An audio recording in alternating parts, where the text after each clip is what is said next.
kaja kirambwira ibintu byinshi nanjye ndakibwira nifata telefone yanjye bari yushanaho kugira ngo unware ripoti. Ariko sheri turukujima kaziki. Umuceri guri, amavuta guri. N'umunyu nago gururiraho burakera. Weho umva ikintu tugiye kuja turakora. Ubwo imipaka bayifunguye ugiye kujuraza tujana i Buganda kwenda Kanyanga. Sheri none wakora iki? None si ntaho uziko ibikundanye bijanaga. Wari uzi ngo bijanaga he? Turajana i Buganda kwenda Kanyanga.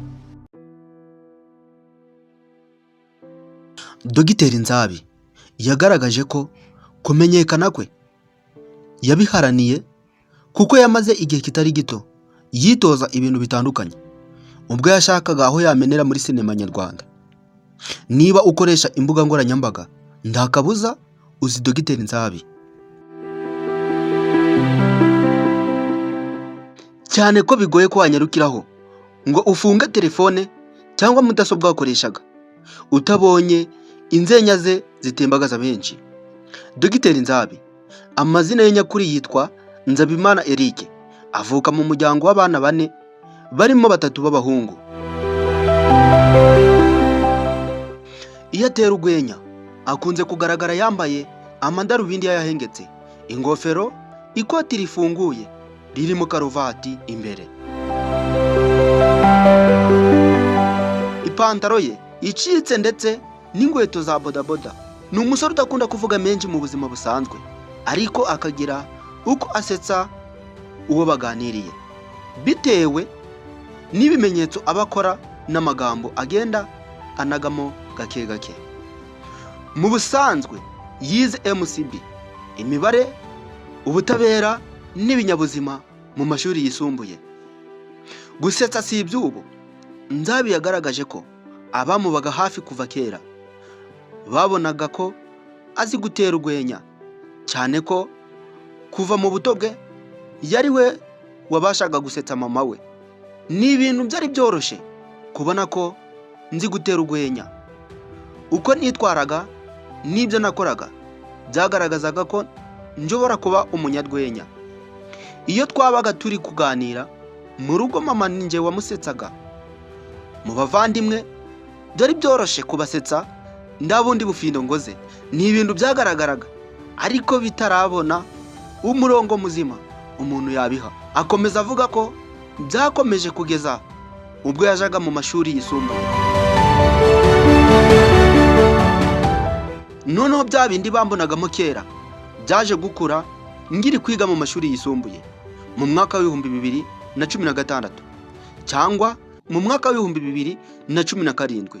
Byatangiye ngina ikinamico imbone ngubone. Muri ico gihe nagize uruhari mu kinamico ku shuri, atari nje mukinyi w'imena, ariko ibyo nagombaga gukina nabikinye neza, biduhesha igikombe binadutera imbaraga. Uyu musore yakabije inzozi ze ubwo yari muri media club ku shuri.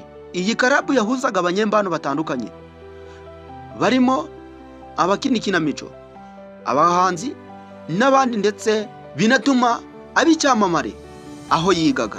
Dogiteri Nzabi avuga ko mu gushaka kwimenyereza ibintu bitoroshe mu ciciro ca 2 cy'amashuri yisumbuye yahisemo kwiga MCB. Uyu musore avuga ko yari afite impano nyinshi, yashatse icyamubeshaho ashoza amashuri yisumbuye, abona icyo yashobora ari ugukina filime zisetsa. Agaragaza ko kumenyekana yabiharaniye.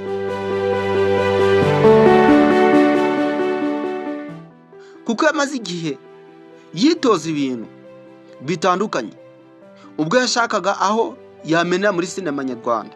Naje kugira amahirwe menya imbuga nkoranyambaga, ntangira kuzikoresha. Naravuze ngiye kubikora kandi ndabizi abantu bazabireba. Mu ndangiriro ndibyari byoroshye, ariko nyuma abantu bagenda babikunda. Mu mwaka wa 2020 nibwo Dogiteri Nzabi avuga ko yatangiye kumenyekana biturutse ku mashusho ye yasakajwe hanze, abantu bakamwishimira. Dogiteri Nzabi n'ururimi rw'ikirera. uyu musore agira imyambarire imwe iyo akina filime zisetsa, akaba anayisangije wenyine mu bandi banyarwenya mu Rwanda. Avuga ko yayitekereje kubera ko abantu bafataga amashusho yanjye bagakatamo amazina yanjye, nza guhagarika kwambara imyambaro itandukanye, ndangira kwambara kuriya mu mbona. Uyu musore yatangiye ibyo gutera urwenya yifashisha imbuga nkoranyambaga nka Instagram, nyuma aza gutangira gukoresha na chaîne ya YouTube yitwa Irebero TV, yamufashije kugeza ubwo yahuye na Kiramani ari nawe bakorana bya hafi. Ubu bafatanyije n'uwitwa Mitsutsu Nyambo n'abandi. Dogiteri Nzabe avuga ko sinema imaze kumwubakira ubuzima ku buryo abasha kwitunga no gufasha abandi bamwitabaje. Murakoze kudutega amatwi, tuzongere guhurira mu bindi biganiro by'ubutaha.